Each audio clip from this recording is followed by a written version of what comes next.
It has been quite the weekend at Milan Fashion Week. We've had celebrities, shows and loads of great fashion. So here to talk through everything that we need to know about it, I'm joined by Olivia, our fashion presenter. Olivia, let's just put Milan in context. How does this compare to London Fashion Week? So London is really your avant-garde shows, so anything slightly edgier, quirkier, often shows in London. Then New York often has a little bit more fun with fashion, and then the real serious shows tend to be Paris and Milan.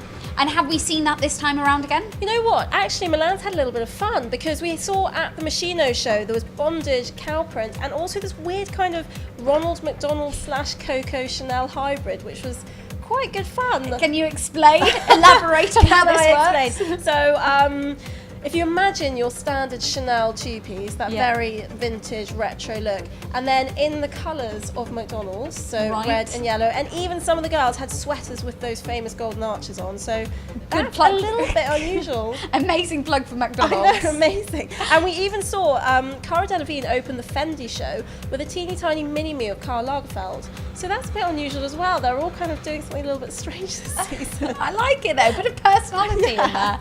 Let's talk about celebrities. Who was mingling, who was on the front row?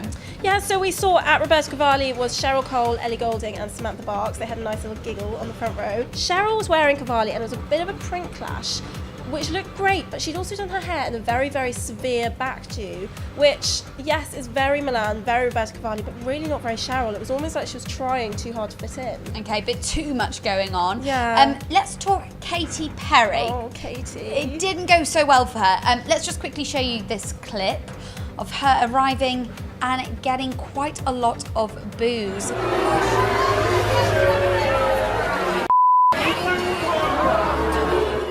What happened there? Can you talk us through it? So she arrived at the Machino show and she was making an appearance down the catwalk, but she arrived 50 minutes late. Now, Rita Ora was only just beating her to the front row spot. She was 45 minutes late, but they really had to wait for Katy to make her little appearance before the models could start. So she got an awful lot of boos from the crowd. Well, I tell you, that's the fashion pack being quite hard to please, isn't it? I mean, they are a very tough crowd, and you know, it's a grueling schedule, and if you've turned up on time and you're an important editor, to have a celebrity just mince in at the last moment is probably quite annoying. I mean, even the UK editor of Marie Claire tweeted that Katy Perry had made her miss her dinner reservations and said that's the problem with celebrities at Fashion Week.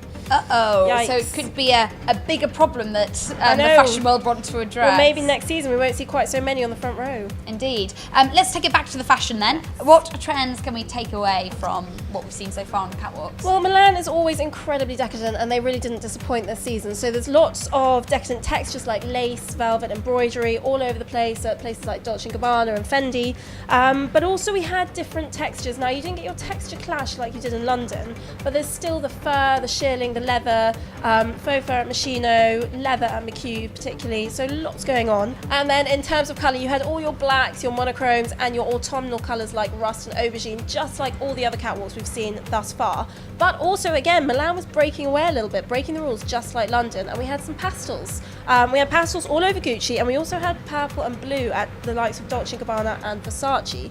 So actually, maybe not such a dour winter, autumn winter next brighter. year. Here's hoping. Here's hoping indeed. Olivia, it's always a pleasure chatting. Thank you for talking through your Milan Fashion Week. Oh, thank you.